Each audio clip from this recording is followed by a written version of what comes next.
Ok. ¿Qué tal? Muy buenos días el día de hoy. El día de hoy continuamos con la segunda plática del seminario de cómputo matemático. El día de hoy nos va a presentar Román Zúñiga Macías con el tema de cómo modelar usando grafos y ponderados. Muy bien, gracias Leo. Gracias por la presentación. Eh, el día de hoy lo que voy a hacer es presentar algunas herramientas bastante útiles en el análisis de redes y de grafos ponderados que están asociados a datos reales. Vamos a ver cómo a partir del espectro de una matriz podemos extraer diferentes características de la estructura de un grafo, en especial un grafo ponderado, es decir, que tiene pesos asociados a cada una de las aristas. Y pues en general quiero transmitir esa idea de cómo podemos hacer uso de grafos para realizar modelación matemática. Entonces, sin más preámbulos, vamos a comenzar. Vamos a comenzar con algunas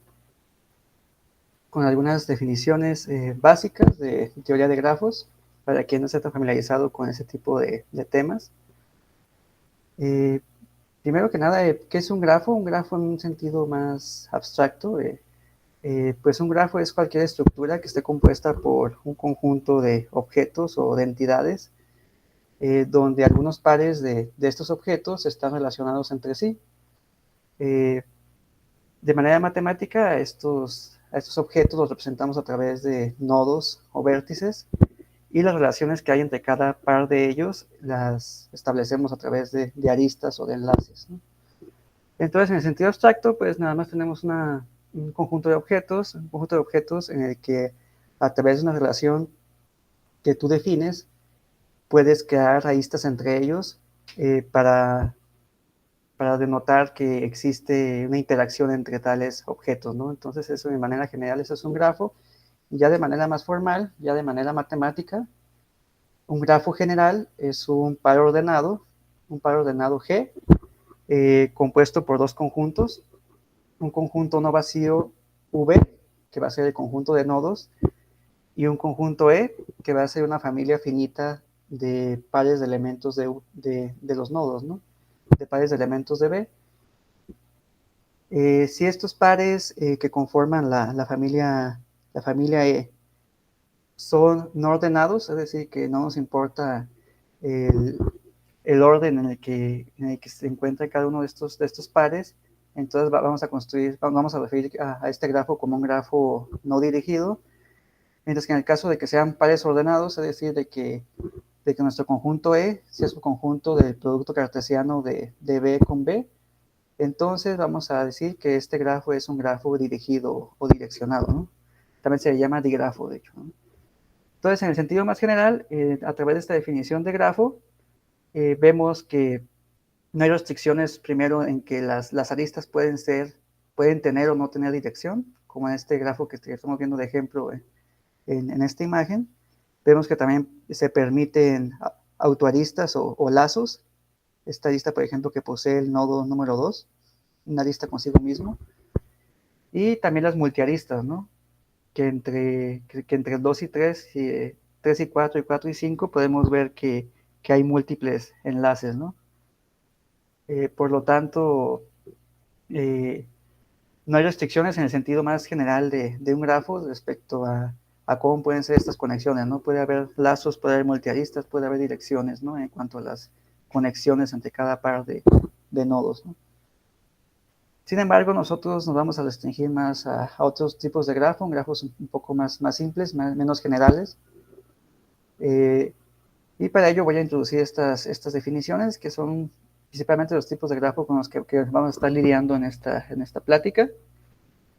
Un tipo de grafo es el grafo simple, que es un grafo que en primer lugar es no dirigido, es decir, que no hay un sentido en las aristas que lo conforman, que no posee lazos, esto es tipo de autoaristas de los nodos, y tampoco tiene multiaristas, es decir, que únicamente vamos a permitir que exista una arista a lo máximo por cada par de nodos o de vértices.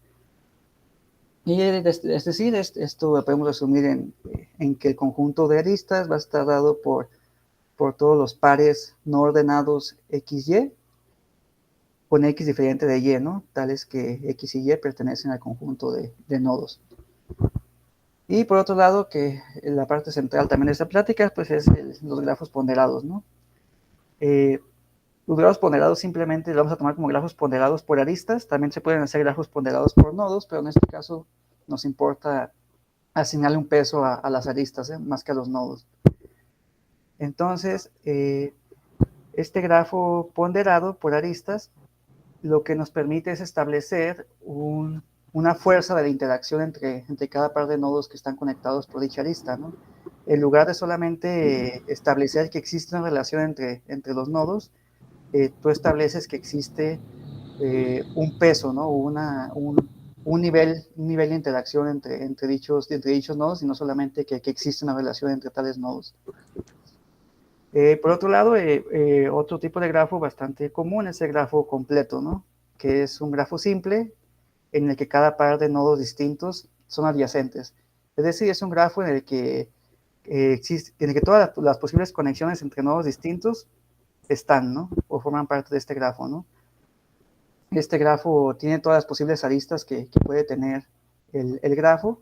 Y si el grafo tiene n nodos, entonces el número de aristas de este grafo completo va a ser n por n menos 1 sobre 2, ¿no?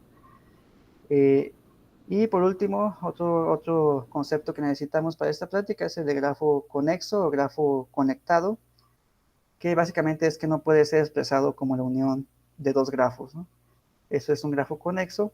La otra manera de definirlo es que tú puedes llegar de cualquier, pues existe un camino entre cualquier par de nodos de ese grafo, ¿no?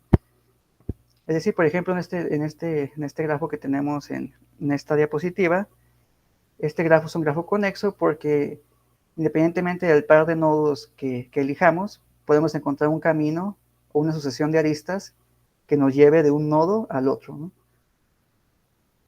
No es un grafo completo, si se fijan hay muchas aristas que no están, por ejemplo, este nodo no está conectado con ninguno de estos de acá, ¿no? Ni con este, ni con este, ni con este, ni con este, ni con este, ¿no? Para que fuera un grafo completo, este grafo como tiene 9 nodos, entonces debería tener 9 por 8 sobre 2, 36 aristas en total, ¿no? Para que fuera un grafo completo, ¿no? Pero lo que sí es un grafo ponderado, porque tiene pesos asociados a cada una de sus aristas, y también es un grafo simple, porque como ven no tiene autoaristas, y tampoco tienen direcciones cada una de sus aristas, ¿no? Da lo mismo ir del nodo A al nodo B que del nodo B al nodo A, ¿no?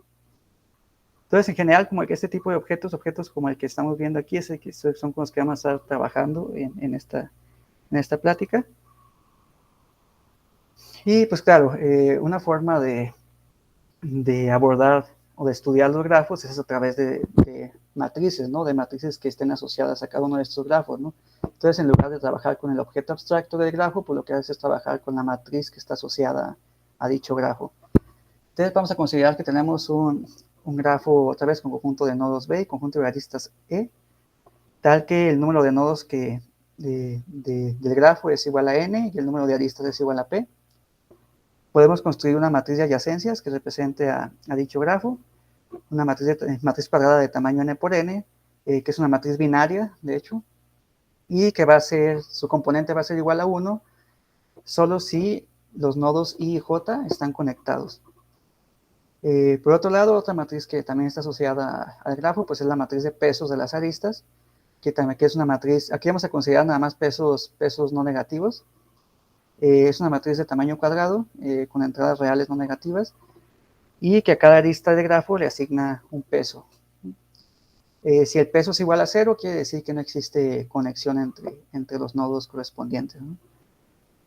Otro tipo de matriz con el que generalmente también se suelen representar a los grafos es la matriz de incidencia. Una notación para la matriz de incidencia es a través de la letra nabla. Va a ser una matriz con n filas y p columnas, es decir, tiene tantas filas como número de nodos hay en el grafo, y tiene tantas columnas como número de aristas. Y este nabla, en general, si es un grafo no dirigido, también tiene entradas reales no negativas. Si es un grafo dirigido, sí tiene entradas negativas, porque sí denota sí captura el sentido de las aristas, pero en este caso, pues, si estamos, como vamos a trabajar también con grafos muy rígidos, podemos considerar también que van a ser valores reales no negativos, ¿no? Y para el caso ya, en el caso más general, esta matriz de incidencia, cuando se refiere a grafos ponderados, se define de la siguiente manera, ¿no? Como la raíz cuadrada del peso de la arista, del peso de la arista que conecta los nodos I con J, en caso de que el nodo I sea incidente con la arista J, ¿no? Es decir, si el nodo I forma parte de la arista J, de la J-décima arista, entonces va a tener en esa componente la raíz cuadrada de W y J. Y así es como vamos a ir construyendo esta matriz de incidencia. Como ven, es una matriz bastante grande. Si es un nodo, si es un grafo con muchos nodos y con muchas aristas, se va a convertir en una matriz bastante grande, ¿no? Por lo tanto, muchas veces no es manejable o no es recomendable por el costo computacional que puede conllevar, ¿no? Pero aunque tiene algunas otras aplicaciones. Y pues las matrices más importantes para esta charla van a ser estas dos. La matriz laplaciana. La matriz laplaciana que va a ser una matriz también cuadrada de tamaño n por n, con entradas reales, y que se define a través de la matriz de pesos y de la matriz diagonal de grados, ¿no? Esta matriz D es una matriz diagonal en la que la componente II corresponde al grado ponderado del 10º nodo, ¿no? Es decir, el grado ponderado es la suma de todos los pesos de las aristas que inciden en ese nodo, ¿no? En ese nodo I. Entonces, esa matriz D es una matriz diagonal, donde en la diagonal están los grados ponderados de nuestro grafo. Y pues la W es la matriz de pesos, ¿no? Asociada a las aristas, ¿no? Entonces, así es como vamos a definir a nuestra matriz laplaciana de una manera más compacta, ¿no? Más clara a través de la matriz de pesos, ¿no? Y otra matriz que vamos a estar abordando múltiples veces en esta plática es la matriz de modularidad, muchas veces denotada con la letra B. También una matriz cuadrada de tamaño n por n, definida también a través de la matriz de pesos como esta diferencia, ¿no? Esta diferencia de estas dos matrices. Tenemos la matriz de pesos menos 1 sobre 2m. El m es la suma total de los pesos de todas las aristas de nuestro grafo. Y el k es el vector de grados ponderados, ¿no? Entonces, aquí se fijan, tenemos la multiplicación de dos vectores, y estos dos vectores, cada uno de los vectores con n entradas, y al multiplicarlos nos da una matriz de tamaño n por n. Y al tomar la diferencia de estas dos matrices, entonces obtenemos la matriz de modularidad, ¿no? Así es como la construimos. Y varias propiedades que tienen estas dos matrices que nos van a ser muy útiles es primero que, como son matrices asociadas a grafos no dirigidos, van a ser matrices simétricas. Y otra propiedad que tienen es que suman 0 por cada fila y por cada columna. Por lo tanto, como tiene esa propiedad de que suman 0 por cada fila y por cada columna, el 0 siempre va a formar parte de sus eigenvalores, ¿no? Y el eigenvector correspondiente va a ser el eigenvector conformado por unos, ¿no? O que tiene todas sus entradas iguales. Entonces es una propiedad que vamos a utilizar, sobre todo en algunos algoritmos que vamos a ver a continuación, y que son bastante útiles para poder capturar la estructura de los grafos. Y otra propiedad que nada más tiene la matriz laplaciana es que la matriz laplaciana es semidefinida positiva, por lo tanto todos sus eigenvalores son no negativos, ¿no? Y bueno, primero, para empezar con estos conceptos que nos van a ayudar a estudiar la estructura de los grafos, ¿cómo podemos medir la conectividad de un grafo, ¿no? ¿Qué tan conectadas están sus nodos a través de las aristas, ¿no? De manera global, ¿qué tan bien están conectados los nodos entre sí? Y pues una forma de medirlo es a través de la conectividad algebraica o el valor de Fiedler de un grafo que está dado por esta expresión, ¿no? Está denotado por la letra A. Y básicamente es el segundo eigenvalor más pequeño de nuestra matriz laplaciana asociada al grafo G. Que si la construimos a través del cociente de Rayleigh, sería el mínimo, el valor que minimiza esta expresión, dado que es ortogonal al vector de unos. ¿Esto por qué? Ya hemos mencionado anteriormente que el eigenvalor 0 siempre forma parte del espectro de la matriz laplaciana y que su correspondiente eigenvector es el eigenvector de unos, ¿no? Como estamos en una matriz simétrica, tenemos que los eigenvectores asociados a eigenvalores distintos son ortogonales. Entonces, aquí como para restringir el espacio de búsqueda, estás buscando un eigenvector que sea ortogonal al eigenvector de unos, que ya sabes que forma parte del espectro de la matriz laplaciana. Y a través de este cociente de Rayleigh es como encuentras ese eigenvalor, ¿no? Y en el caso de grafos que son disconexos, este valor de conectividad algebraica va a ser igual a 0.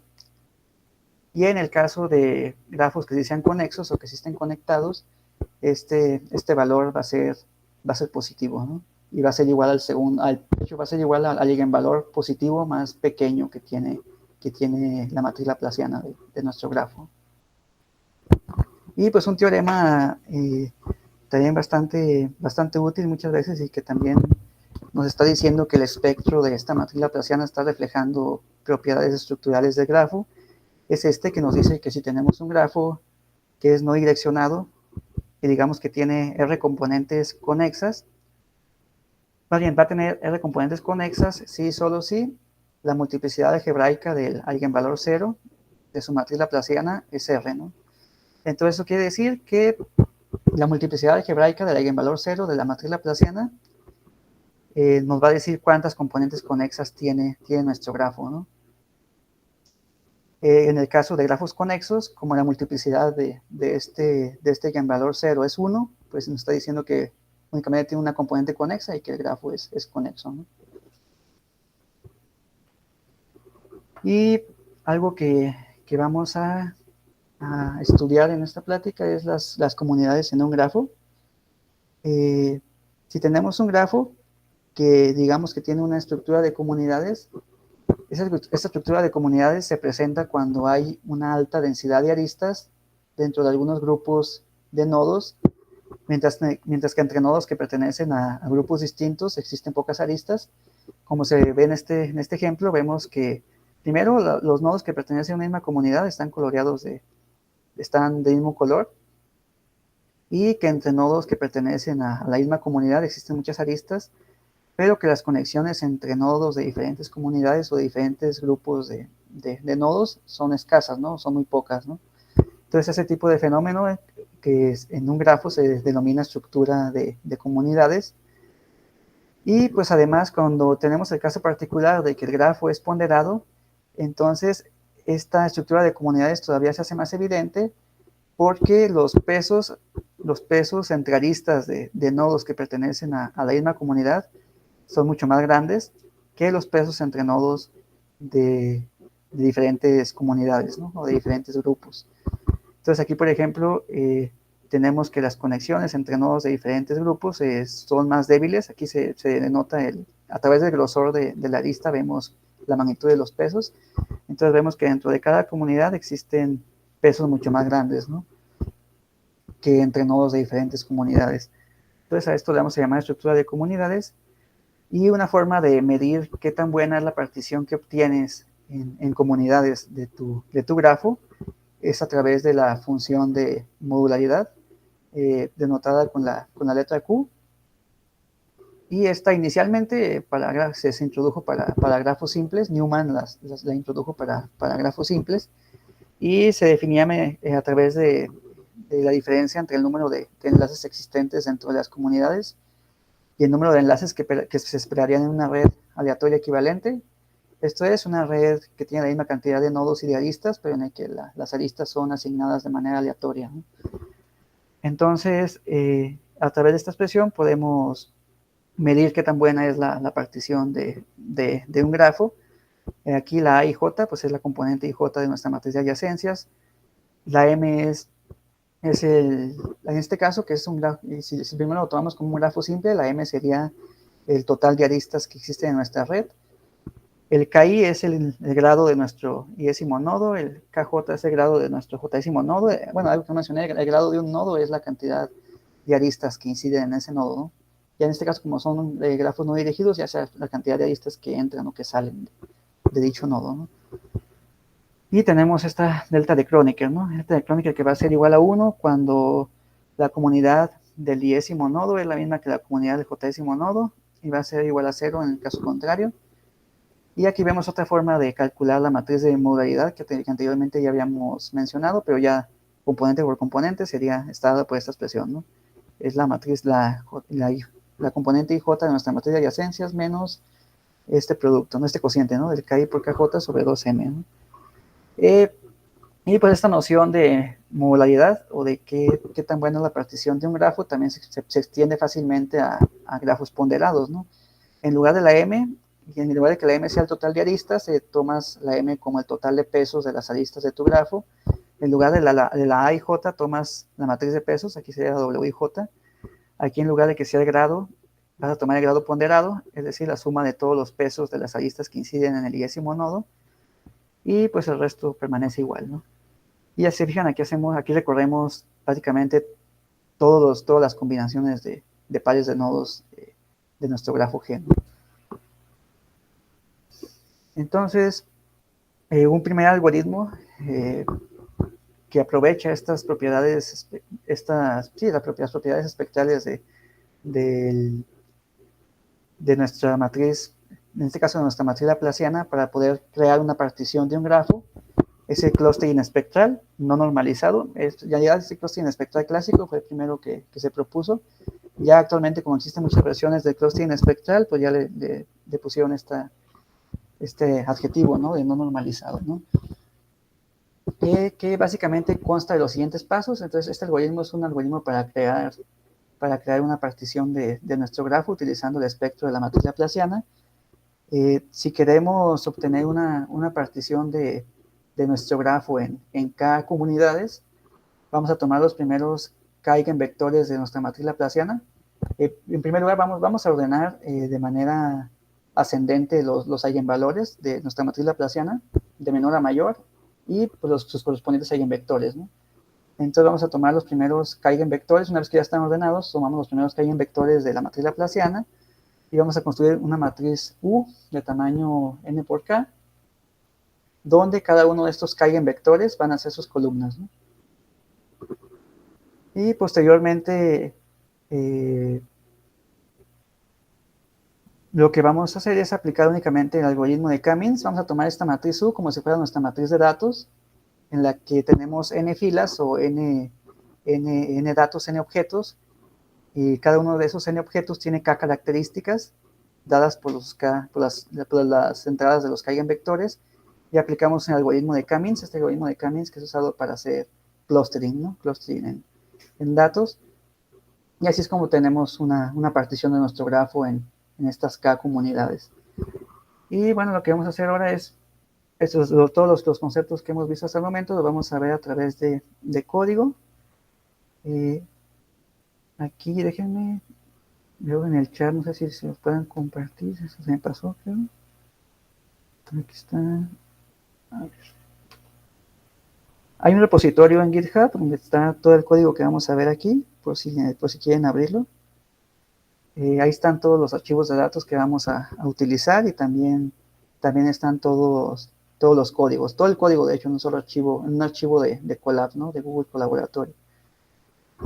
Entonces aquí se los dejo todos en el chat, por si lo pueden consultar ahorita o si lo pueden consultar después. Y es este código que vamos a ver aquí. ¿Sí se alcanza a ver el código?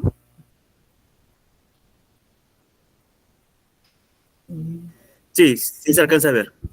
Muy bien. Entonces, voy a presentar de manera así muy general el código para no detenernos tanto. Aquí voy a instalar varias paqueterías que se van a necesitar. Esta de GeoPandas es para el manejo del mapas, el manejo y la creación de mapas utilizando algunos dataframes de pandas y utilizando también los archivos de los polígonos que definen al mapa. Esta paquetería es para instalar la paquetería iGraph, que también está basada en R, en el lenguaje de programación R, pero también aquí la podemos utilizar en Python, ¿no? Ya con algunas adaptaciones que se hicieron. Entonces, Esta paquetería es para el manejo y visualización de grafos. Y por último, esta es para importar datos, ¿no? Esta paquetería para importar datos de formato Excel. Y aquí importamos las funciones y las paqueterías que vamos a necesitar. Y aquí vamos a ver algunas funciones para poder construir las matrices que nos interesan, que son la matriz laplaciana, por ejemplo. Aquí nada más la vemos como la diferencia entre la matriz de grados y la matriz de pesos. La conectividad algebraica, que es la que hace poco acabamos de mencionar en las diapositivas, que es el segundo eigenvalor más pequeño de la matriz laplaciana. Y aquí está el algoritmo de clustering espectral, ¿no? Que es el que acabamos de revisar en la última diapositiva. Aquí vemos cómo aplicamos el K-means. El K-means a la matriz donde cada una de sus columnas es un eigenvector, ¿no? De los primeros, en este caso m eigenvectores del espectro de la matriz laplaciana, ¿no? Y no lo vemos, pero aquí también están ya definidas también otras para la función de modularidad, por ejemplo, que es para calcular qué tan buena es la partición, también aquí está definida. Y bueno, vamos a ver algunos ejemplos primero. Estas funciones son de otras cosas que vamos a ver un poco más adelante. Aquí pero vamos a empezar con algunos ejemplos, ¿no? Para que quede un poco más claro lo que hemos visto hasta el momento. Tenemos primero, vamos a tomar un grafo que sea disconexo, que tenga 4 componentes, ¿no? Cuya matriz de adyacencia sea esta, ¿no? Vemos que es un grafo simple, vemos que su diagonal son todos ceros, es decir, que no tiene lazos, no tiene autoaristas. Aquí las 4 componentes de hecho se reflejan claro en la matriz de adyacencia, ¿no? Este primer bloque corresponde a la primera componente conexa, este segundo bloque a la segunda componente conexa, este la tercera y este la cuarta, ¿no? Cada componente conexa tiene 4 nodos, ¿no? Y lo que vamos a hacer es calcularle la conectividad algebraica a este grafo y algo que también se llama modularidad algebraica, que ahorita más adelante vamos a verlo, pero que está asociado al espectro de la matriz de modularidad de nuestro grafo, ¿no? Entonces, si calculamos la conectividad algebraica de este grafo, vemos que es bastante pequeña, ¿no? De hecho, es técnicamente cero, ¿no? Aquí nomás por cuestiones numéricas de Python, pues no lo da directamente como cero, pero es técnicamente cero, ¿no? Que es lo que hemos mencionado, ¿no? Que si tenemos un grafo que está desconectado, entonces su conectividad algebraica es igual a cero. Y la otra cosa que queremos ver aquí en esta gráfica están graficados los eigenvalores de nuestra matriz laplaciana, de menor a mayor. Vemos que tiene cuatro eigenvalores, o mejor dicho, el eigenvalor 0 tiene multiplicidad 4. Y es lo que nos decía el teorema, ¿no? Que la multiplicidad de nuestro eigenvalor 0 va a ser igual a la cantidad de componentes conexas que tenga nuestro grafo, ¿no?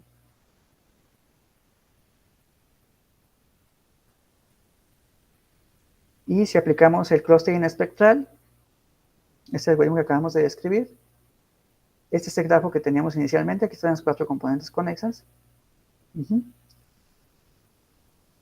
Vemos que fácilmente el clustering espectral puede separarlos en 4 comunidades, ¿no? 4 grupos, como se esperaría, ¿no? Entonces, este es el ejemplo más claro. Aquí cualquier algoritmo de detección de comunidades debería funcionar bastante bien, ¿no? Porque pues, literalmente están desconexas las componentes que lo conforman, ¿no? Está claro cuáles nodos van con cuáles, ¿no? Y aquí todavía no le agregamos pesos tampoco. Entonces ahora lo hacemos un poquito más complicado si metemos algunas aristas entre grupos de diferentes, entre nodos de diferentes grupos, mejor dicho, para hacerlo un poco más complicado. Entonces ahora su matriz de adyacencias está dado de esta manera. Ahora, además de los 4 bloques que teníamos, también encontramos algunas conexiones fuera de esos 4 bloques, ¿no? Que son los que van a estar indicando esas aristas entre nodos de diferentes grupos. Nuevamente calculamos la conectividad algebraica y graficamos el espectro de esa matriz. Ahora vemos que únicamente tiene el eigenvalor 0 tiene multiplicidad 1, es decir, que es un grafo conexo, ¿no? Que únicamente hay un camino entre cada par de nodos de nuestro grafo, ¿no? Y vemos también que la conectividad algebraica ya no es 0, ya es, o así ya es positiva, es 0.3542, ¿no? Aplicamos el clustering espectral y nuevamente fácilmente puede separarlos en las 4 comunidades que esperaríamos, ¿no?, que lo hicieran, ¿no? Y por último, como otro ejemplo, vamos a ver ahora el de un grafo completo, ¿no?, en el que cada par de nodos están conectados mediante una arista, ¿no? Vemos aquí que es una matriz, a excepción de la diagonal, es una matriz llena, ¿no? ¿Y qué pasa? Pues en este caso otra vez la conectividad algebraica sí es bastante grande, ¿no? Pues de hecho debe ser el valor máximo de la conectividad algebraica, ¿no? Porque estás teniendo un grafo en el que literalmente tienes todas las aristas posibles, ¿no? Entonces la conectividad algebraica es bastante grande, es de 16. Nuevamente, pues el eigenvalor 0 tiene multiplicidad 1, es decir que es un grafo conexo. Y el grafo correspondiente pues es este, ¿no? Es el grafo completo de 16 nodos, ¿no? Sin embargo, pues en este caso no, si aplicas el clustering espectral, pues no puede separar, no puede hacer una separación, ¿no? Porque básicamente la red es homogénea, ¿no? Cada nodo tiene la misma cantidad de aristas que los demás y cada par de nodos están conectados. Entonces, de hecho, una partición no tendría sentido en este grafo, ¿no? Porque literalmente cada nodo tiene las mismas características que el resto y hay una forma de diferenciar a través de la red cómo podríamos separar en grupos de nodos, ¿no? Entonces, en este caso es imposible para el clustering espectral encontrar una partición y pues de hecho se llama partición trivial. La partición trivial es cuando literalmente tienes una única comunidad en la que están todos los nodos, ¿no? Esa es la partición trivial de un grafo, ¿no? Esta podemos decir que tiene nada más la partición trivial, que es la partición en la que están todos los nodos incluidos ahí en esa única comunidad, ¿no? Entonces ya que vimos un poco de esto, un poco del código de ahora vemos el caso ahora de estos mismos ejemplos, pero ahora sí le añadimos pesos a las aristas de estos grafos. Básicamente es la misma estructura de grafo, pero ahora sí tiene pesos, ¿no? Primero sería el grafo con cuatro componentes conexas. Vemos nuevamente que la multiplicidad del eigenvalor 0 es 4. Y aquí su gráfica, ¿no? Vemos que el clustering espectral también fácilmente lo separa en 4 comunidades, ¿no? Y aquí cada numerito indica el peso de cada una de las aristas, ¿no? Para el segundo caso, también añadimos pesos a las aristas y también fácilmente logra separarlos en 4 comunidades, ¿no? El clustering espectral. Y por último, el caso como más interesante y curioso es que ahora, si al grafo completo que teníamos de 16 nodos le añadimos pesos, de tal manera que a través de los pesos sí podemos distinguir los 4 bloques. Por ejemplo, aquí en cada uno de estos 4 bloques vemos que sí hay pesos grandes, ¿no? Pesos de 3, 4, 5 y 6. Entonces, como que si hay bloquecitos en donde hay pesos considerables, entonces uno esperaría que el algoritmo fuera capaz de detectar esos 4 bloquecitos a pesar de que sí existen aristas entre cada par de nodos, ¿no? Pues, por lo tanto, en este caso, sí es capaz el algoritmo ya de detectar esos 4 bloques, ¿no? Los 4 bloques que esperábamos, ¿no? Vemos aquí a través del grosor de las aristas, vemos que se denota el peso que existe entre cada par de ellas, ¿no? Entonces, para el caso de un grafo que sea completo, pero que ya hay pesos que están asociados a las aristas, eso sí nos permite ya establecer un nivel de heterogeneidad en la red y que sea capaz el algoritmo de identificar posibles grupos de nodos. En este caso, como ya lo hicimos de manera planeada, ya lo hicimos para que detectara esos cuatro bloques, ¿no? Entonces esta red va a ser sobre todo importante para el segundo ejemplo que vamos a ver más complicado, que va a ser el de conectividad carretera de Jalisco. Y pues por lo pronto, esto sería lo que vamos a ver en el código. Seguimos aquí con la presentación. Y bueno, el concepto de la modularidad algebraica es como el análogo a la conectividad algebraica que se puede definir a través de la matriz laplaciana. Este concepto de modularidad algebraica se define a través de la matriz de modularidad del grafo y básicamente va a ser el eigenvalor máximo de nuestra matriz de modularidad, ¿no? Y este este valor de modularidad algebraica, entre más grande sea, nos dice que nuestro grafo tiene una estructura más modular. Quiere decir que es más divisible en comunidades, ¿no? Entre más grande sea la modularidad algebraica, nos dice que nuestro grafo es más divisible o más fácilmente divisible en grupos, ¿no? En grupos de nodos. Entonces, bueno, tal vez sí conviene ver las grafiquitas que habíamos visto de la modularidad algebraica en estos casos. Por ejemplo, en estos últimos 3 casos. Esta roja es la gráfica de la modularidad algebraica, que es entonces la modularidad algebraica es el eigenvalor máximo, en este caso es de 11.23. Es para el primer caso que tenemos un grafo disconexo, es decir, como es un grafo disconexo que literalmente ya tiene cuatro grupos de nodos bien definidos, entonces esperamos un valor de modularidad algebraica bastante alto, ¿no? Para el segundo caso, que tenemos ya algunas aristas entre los nodos, igual la modularidad algebraica sigue siendo bastante alta, ¿no? Porque las aristas son bastante escasas entre nodos de diferentes grupos, y los pesos, sobre todo aquí los pesos juegan un papel muy importante porque todavía están reforzando la idea de que estos nodos pertenecen al mismo grupo entre sí, ¿no? Los nodos que están conectados mediante aristas con pesos bastante altos, ¿no? Y por último, para el caso de este grafo completo que sí tiene pesos, ya la modularidad algebraica sí baja, pero igual respecto a los demás, aquí es 8.17 respecto a los dos casos anteriores, pero igual sigue siendo alta. Y modularidad algebraica que siga siendo alta es un indicador de que nuestro algoritmo que utilicemos para particionar el grafo va a dar buenos resultados, ¿no?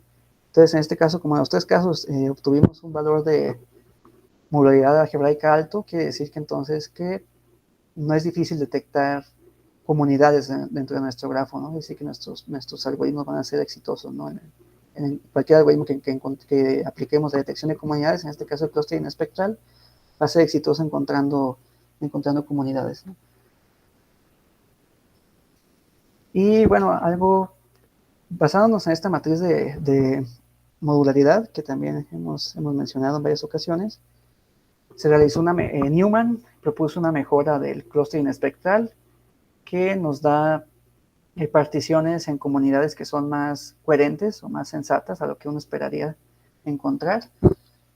Y también porque una desventaja del clustering espectral es que cuando se le aplicas a grafos ponderados, que es decir, que tienen pesos, suele ser malo identificar comunidades de tamaño mediano, ¿no? Lo que hace es nada más como que identifica cuáles son los nodos que menos se parecen al resto y eso los pone en comunidades como nodos aislados o comunidades pequeñas, y termina poniendo a todo el resto de nodos en una sola comunidad, ¿no? Entonces, esta es una desventaja que tiene el clustering espectral. Y lo que hizo Newman es, en lugar de utilizar la matriz laplaciana, pues ahora utilizó la matriz de modularidad del grafo, y basándose también en este concepto de modularidad algebraica, es decir, el eigenvalor líder de nuestra matriz de modularidad. Entonces, el valor de ese eigenvalor líder te dice si es viable particionar una comunidad, un grafo o no. Entonces, de manera general, lo que hace es basarse en el signo de las entradas de eigenvector líder de la matriz de modularidad para ir haciendo biparticiones. Es decir, va haciendo de manera iterativa. Primero si es viable, divide primero en 2 comunidades nuestro grafo inicial. Posteriormente, cada una de esas 2 comunidades que encontró, evalúa el eigenvalor líder de su matriz de modularidad generalizada asociada. Y en caso de que sea viable, pues divide a cada una de esas 2 comunidades que habíamos obtenido en 2 comunidades. Y en caso de que no, pues ya quiere decir que esa comunidad es indivisible y por lo tanto ya forma parte de la partición final, ¿no? De nuestro grafo. Y bueno, de una manera más clara para verlo, el actuar de este algoritmo, empezamos con nuestro grafo completo, tenemos nuestro grafo inicial, y calculamos el eigenvalor máximo asociado a la matriz de modularidad. En caso de que sea positivo, nos dice que es viable dividir el grafo inicial en 2 partes, ¿no? En 2 comunidades, ¿no? Después tomamos cada una de esas 2 comunidades que se generaron, o de subcomunidades que se generaron, y obtenemos el eigenvalor líder de su matriz de modularidad generalizada asociada. En el caso de que ese eigenvalor líder ya es igual a 0, nos está diciendo que la comunidad correspondiente ya es indivisible. Por lo tanto, esta comunidad se pasa ya como a formar parte de la partición final de nuestro grafo, ¿no? En caso de que esa comunidad, de que la comunidad evaluada sí posea un eigenvalor máximo mayor que 0, entonces es viable seguir dividiendo en dos partes cada una de esas comunidades, ¿no? Y así continúa el algoritmo hasta que todas las comunidades ya son indivisibles, y por lo tanto todas esas comunidades que encontraste que ya eran indivisibles formarán tu partición final del grafo, ¿no? ¿Y cómo es que hace este proceso de bipartición, ¿no? De cada una de las comunidades, ¿no? Entonces, por ejemplo, si nos basamos en una comunidad en específico, en la comunidad C sub 3, vamos a dividir los nodos que conforman la comunidad C sub 3 en dos partes de acuerdo al signo de las entradas del eigenvector líder, ¿no? Es decir, que todos los nodos cuya entrada del eigenvector líder sea positiva, los vamos a poner en una subcomunidad, y todos los nodos cuya entrada en el eigenvector líder sea negativa, los vamos a poner en otra comunidad. Y así es como vamos a ir bipartiendo cada una de las comunidades, ¿no? En dos conjuntos de nodos o en dos subcomunidades, ¿no? Y bueno, algo interesante es que estas entradas no nada más nos dice cómo dividir la comunidad inicial en dos partes, sino que también nos habla del nivel de pertenencia de cada uno de los nodos, ¿no? Entre más grande sea la magnitud del nodo correspondiente, quiere decir que tiene un nivel de pertenencia mayor a su comunidad, a su respectiva comunidad, ¿no? Y pues podemos definir entonces un nivel de pertenencia de esta manera. Lo normalizamos para que tenga un valor entre 0 y 1. Es decir, obtenemos el valor absoluto de la entrada del eigenvector líder correspondiente a ese j-décimo nodo, y la dividimos sobre la suma de todas las magnitudes, ¿no? Y así podemos definir un nivel de pertenencia que también entonces nos hable de la heterogeneidad que existe al interior de cada una de las comunidades, y que en cierta manera nos ayude a identificar cuáles son los nodos más importantes o más relevantes dentro de cada una de las comunidades que se van obteniendo, ¿no? Y pues esta es una ventaja bastante clara de este algoritmo espectral respecto a otros algoritmos que existen de detección de comunidades, ¿no? Porque los demás no te dan información acerca de qué tan alto es el nivel de pertenencia de tu nodo a tu comunidad, ¿no? Solamente te da como tal la agrupación en comunidades de tu grafo. Y pues bueno, vamos a ver un ejemplo ya de una película que me gusta bastante, que es la de Star Wars, el episodio 3, ¿no? La venganza de los Sith.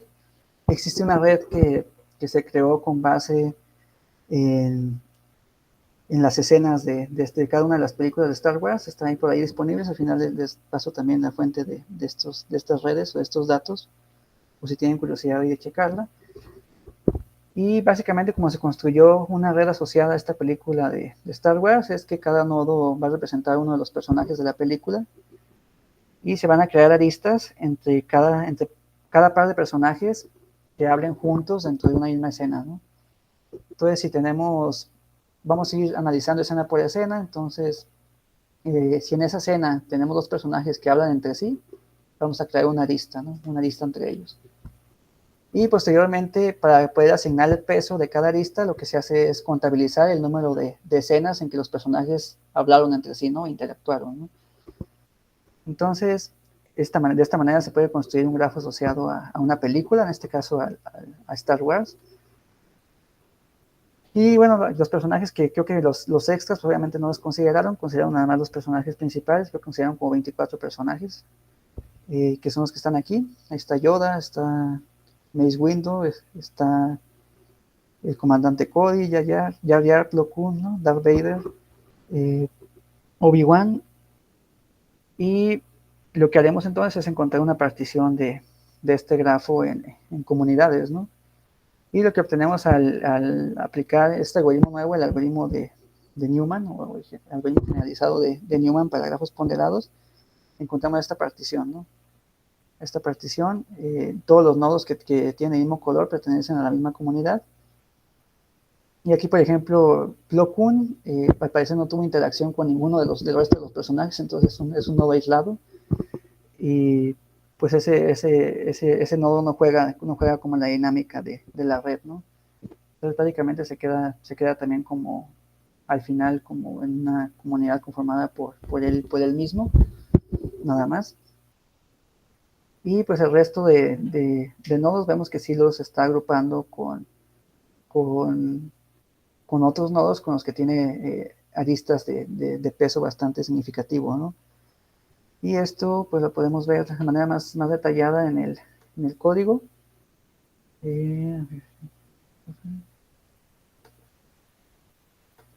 ¿Dónde está? Aquí tenemos la red inicial. El grosor de las aristas nos denota el peso de la interacción que hubo entre cada par de personajes. Y aquí están las comunidades, ¿no? Detalladas como cuáles son las comunidades que se obtuvieron.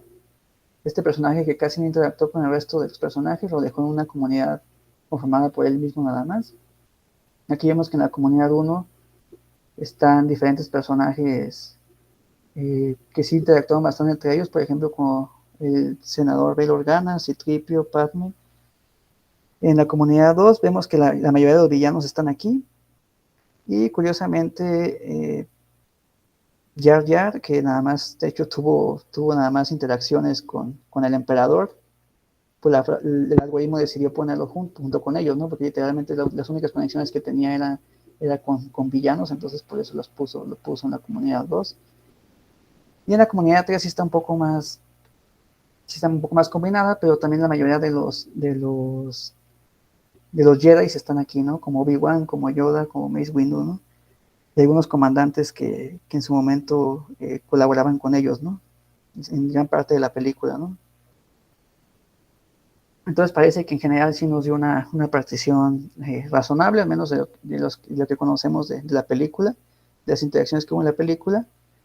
Y pues como mencionaba, una ventaja del algoritmo es que nos permite establecer un nivel de pertenencia, ¿no? Entonces no nada más obtenemos la comunidad correspondiente, sino que también sabemos cuál es el nodo líder o el nodo dominante dentro de cada una de esas comunidades, ¿no? Entonces aquí tenemos el nivel de pertenencia para cada una de las comunidades. Y pues el nodo que quedó aislado pues tiene nivel de pertenencia 1, ¿no? Pues nada más está él perteneciendo a esa comunidad, ¿no? Y algo bastante interesante también cuando tenemos redes en general es que podemos obtener información acerca de qué tan importante es un nodo de manera global debido a sus conexiones y al peso de sus conexiones, pero con todo el resto de la red, ¿no? Entonces, a continuación lo que vamos a hacer es calcular la medida de centralidad laplaciana, pues nuevamente está asociada a la matriz laplaciana, que es la que hemos visto en toda esta plática. Y como lo que mencionaba, las medidas de centralidad en un grafo, básicamente lo que hacen es ayudarte a cuantificar qué relevancia tiene de manera global ese nodo dentro de la red, ¿no? Es decir, qué tan relevante es ese nodo debido a la cantidad de interacciones y al peso de las interacciones que tiene con todo el resto de la red, ¿no? Entonces te ayuda a identificar cuáles son los nodos más importantes dentro de tu red. Y de manera matemática, la centralidad laplaciana para un grafo ponderado se define de esta manera. Se define a través de la energía laplaciana. La energía laplaciana es la suma de los cuadrados de todos los eigenvalores que conforman tu matriz laplaciana. Y aquí se define para cada uno de los nodos, para el iésimo nodo, va a ser esta diferencia entre la energía laplaciana de tu grafo original menos la energía laplaciana de tu grafo obtenido al eliminar el iésimo nodo de tu red, ¿no? Y a través de este cociente, pues se obtiene un valor numérico de la importancia que tiene cada uno de los nodos en la red, ¿no? Aplicándole esta red de Star Wars, vemos que sí detecta bastante bien lo que esperaríamos, es decir, que de acuerdo al protagonismo o a la importancia que tuvo el personaje en la película, es el valor que le asigna la centralidad laplaciana, ¿no? Aquí, por ejemplo, Anakin y Obi-Wan, que fueron los personajes más importantes de la película, los que tienen más participación son los que tienen la centralidad mucho más alta que el resto, ¿no? Aquí después también vemos algunos como el Emperador, vemos a Bail Organa, a Padme, a Citripio y a Yoda, ¿no? Que también son otros personajes bastante importantes dentro de la película, ¿no? Y bueno, ya como último ejemplo, vamos a medir la conectividad carretera en el estado de Jalisco. Ahora, para construir nuestra red, cada uno de los municipios va a ser un nodo. Cada arista va a representar el camino vía carretera para llegar de un municipio a otro, el camino vía carretera más óptimo, ¿no? Para llegar de un municipio a otro. Y esto lo vamos a representar a través de un grafo completo de 125 nodos, es decir, todos los municipios están conectados con todos a través de carreteras, pero el peso de cada lista va a estar determinado por la distancia en kilómetros que separa cada par de nodos, ¿no? Entonces aquí, para modelar estos pesos, lo podemos hacer a través de cualquier función decreciente de las distancias, de preferencia que tenga rango 0,1. En este caso, por simplicidad, vamos a tomar nada más esta función como nuestra función para definir los pesos entre cada par de nodos, ¿no? Entonces, entre más grande sea la distancia entre los municipios I y J, mucho más pequeña va a ser el peso que está asignado ante dicha lista, ¿no? Y por el contrario, entre más cercanos estén ese par de municipios, entonces el peso se va a acercar más al 1, ¿no? Y pues primero lo que hacemos es aplicamos la generalización del algoritmo de Newman y vemos qué partición nos da, ¿no? en regiones de acuerdo a conectividad carretera, ¿no? Vemos que nos da esta partición en 9 comunidades, que si conocemos un poco de las regiones socioeconómicas de Jalisco, vemos que tienen bastante coherencia. Por ejemplo, aquí agrupa la región Altos Norte con la Alto Sur, pero aquí está la región Ciénega, aquí por supuesto está la zona metropolitana de Guadalajara, aquí está la región Valles, por acá está la zona sur, la región sur de Jalisco, donde está Ciudad Guzmán, donde está Tuxpan, y la región norte acá también, por ejemplo, ¿no? Que está muy bien definida, ¿no? Todos esos municipios del norte cerca de la Sierra Madre, ¿no? Entonces parece que sí tiene bastante sentido, bastante coherencia la conectividad carretera, la partición por conectividad carretera que encontramos. Y pues otra vez, una ventaja del algoritmo es que también nos da un nivel de pertenencia a la comunidad, ¿no? Aquí, por ejemplo, una vez como ejemplo, tomamos la comunidad más grande, vemos que es una comunidad bastante grande, pero pues para tratar de establecer como una diferenciación entre los municipios, pues podemos recurrir al nivel de pertenencia y ver que realmente estos nodos son los que están mejor conectados o juegan un papel más importante dentro de esta región debido a su conectividad con el resto del estado. Y pues si nuevamente aplicamos la medida de centralidad laplaciana, esta que nos dice de manera global qué importancia tiene cada uno de los nodos, vemos que nos detecta bastante bien esta medida de centralidad, que los municipios más importantes en cuanto a conectividad para el estado de Jalisco son los de la zona metropolitana, ¿no? Aquí está Guadalajara, está Tlaquepaque, está Zapopan, ¿no?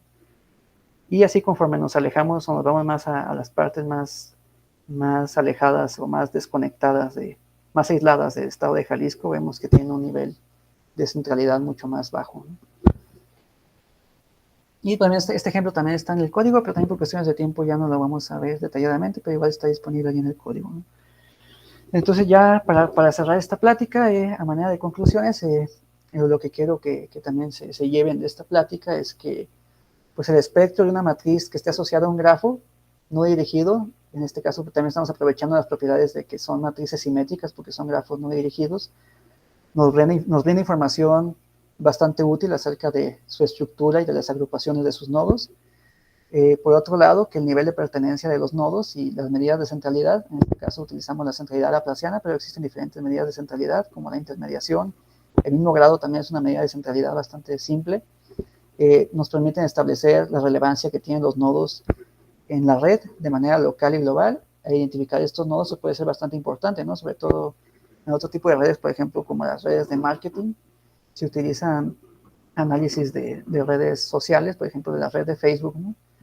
Y cada persona representa un nodo, se establecen listas entre cada par de personas que son amigos o que se siguen en dicha red, y posteriormente a través de estas medidas de centralidad tú puedes identificar cuál persona es como más importante en la red y tratar de difundir información a través de esa persona, ¿no? Entonces, este tipo de aplicaciones en el que detectas cuáles son los nodos más relevantes, incluso para la propagación de información o para cierto fenómeno en particular, te permiten diseñar mejor estrategias incluso en este caso de conectividad carretera, pero estrategias gubernamentales, ¿no? Para tratar de mejorar la conectividad carretera de tu estado, ¿no?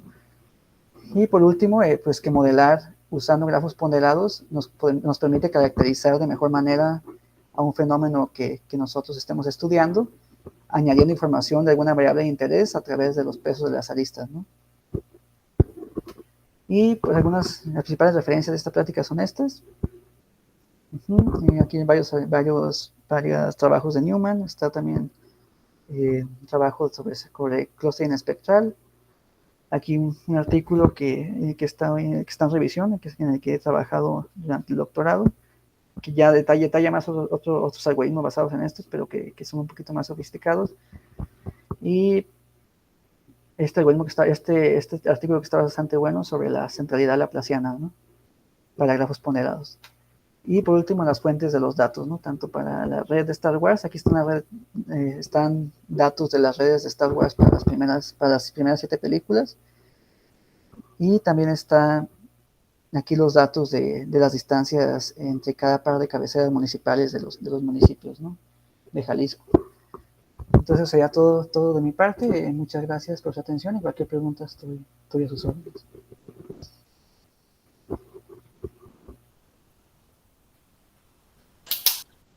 Ok, muchas gracias, Román. ¿Alguna duda? Sí, ¿me oigo?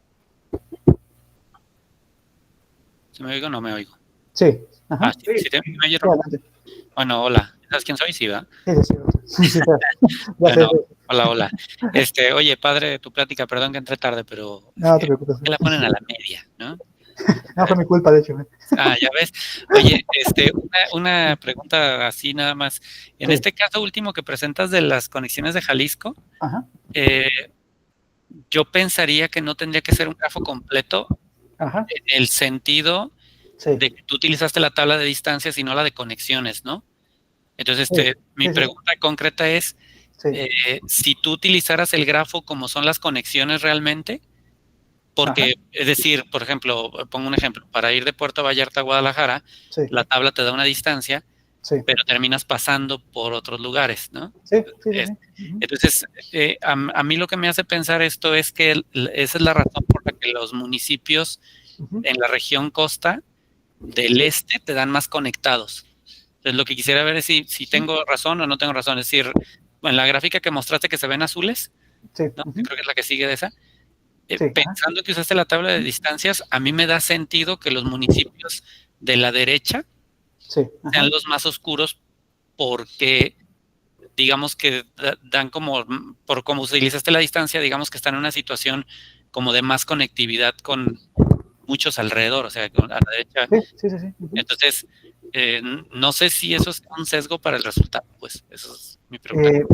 Sí, totalmente. Sí, de hecho, por la manera en que se construyó la red, literalmente también estás dando más peso literalmente a los nodos que se encuentran más al centro, ¿no? de tu red. Pero dice aquí una cuestión, para poder asignar los pesos entre cada par de nodos, estamos tomándolo como una función que sea inversamente proporcional a la distancia, ¿no? Es correcto. Ajá.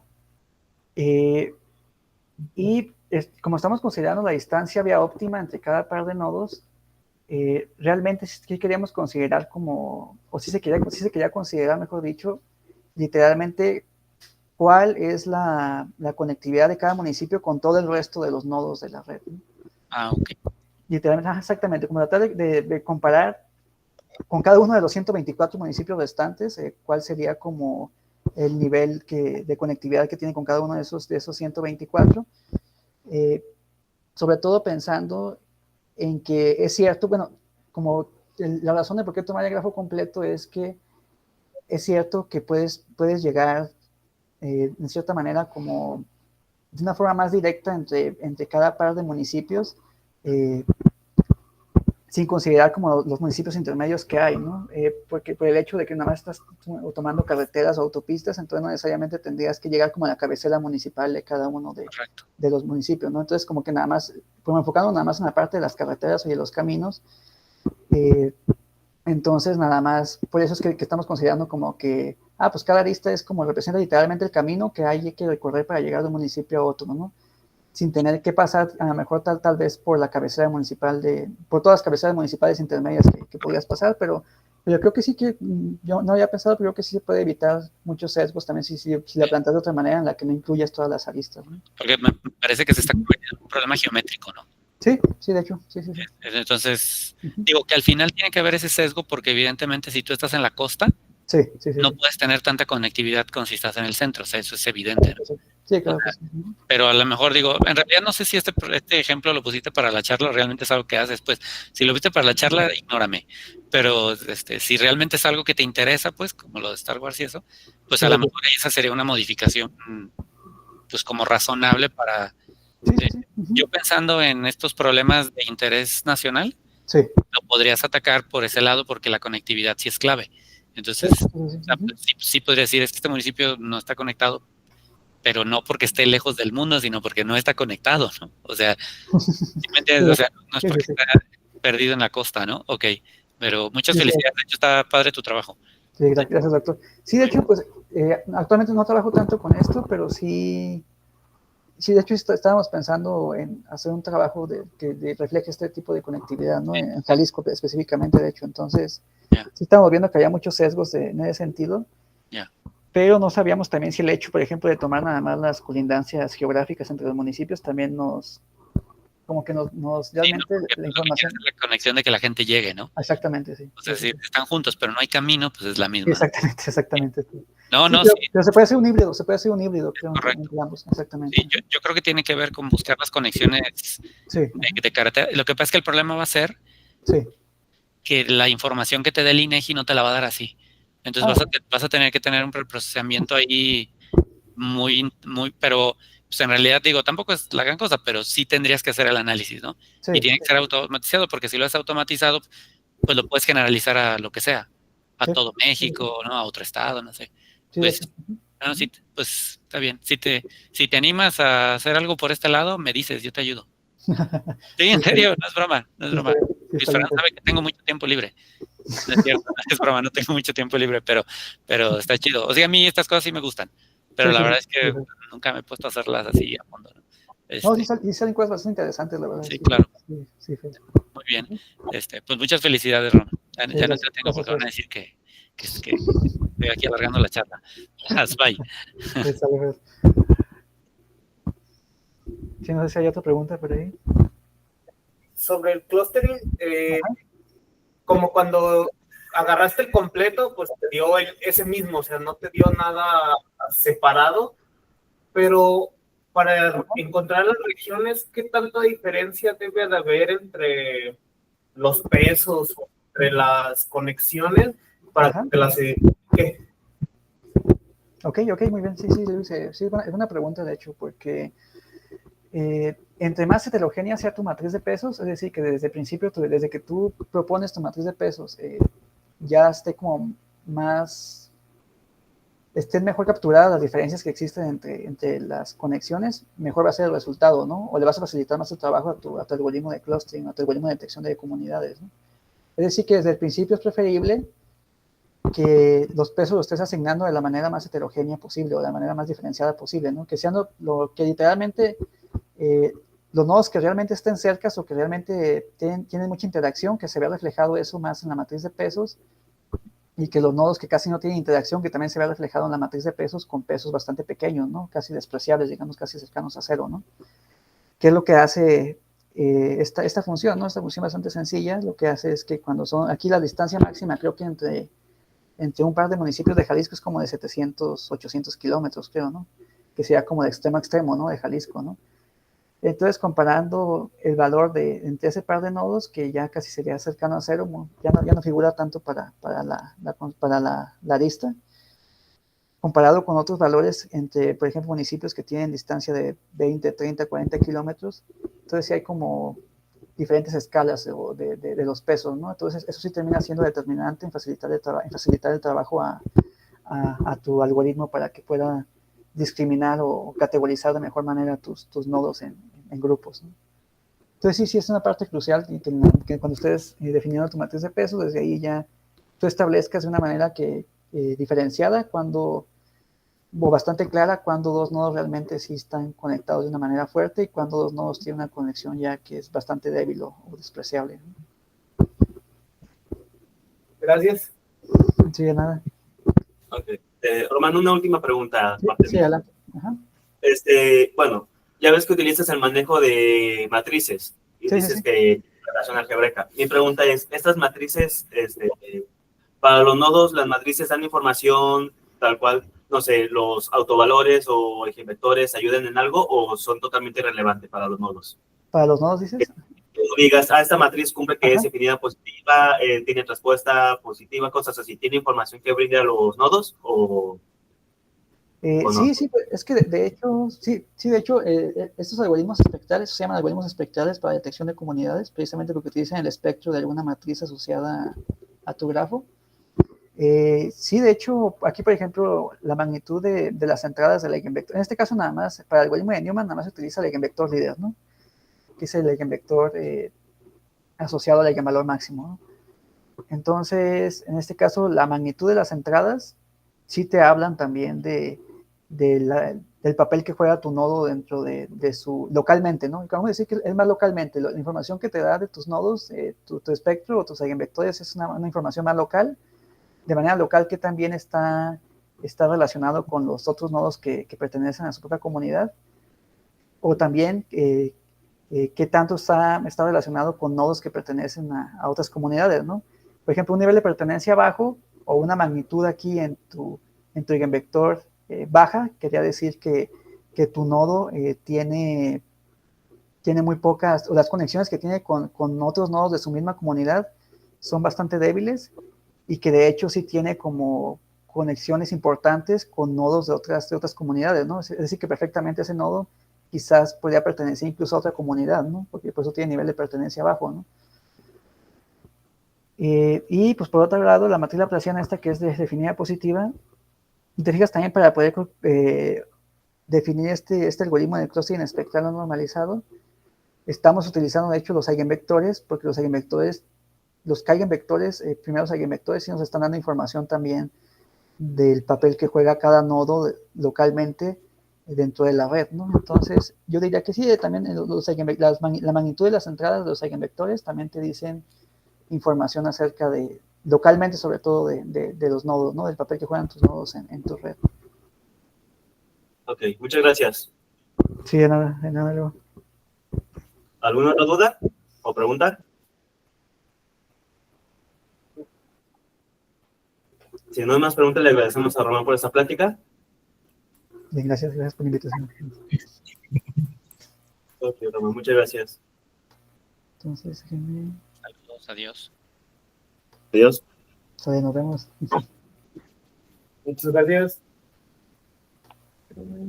Hasta luego, nos vemos.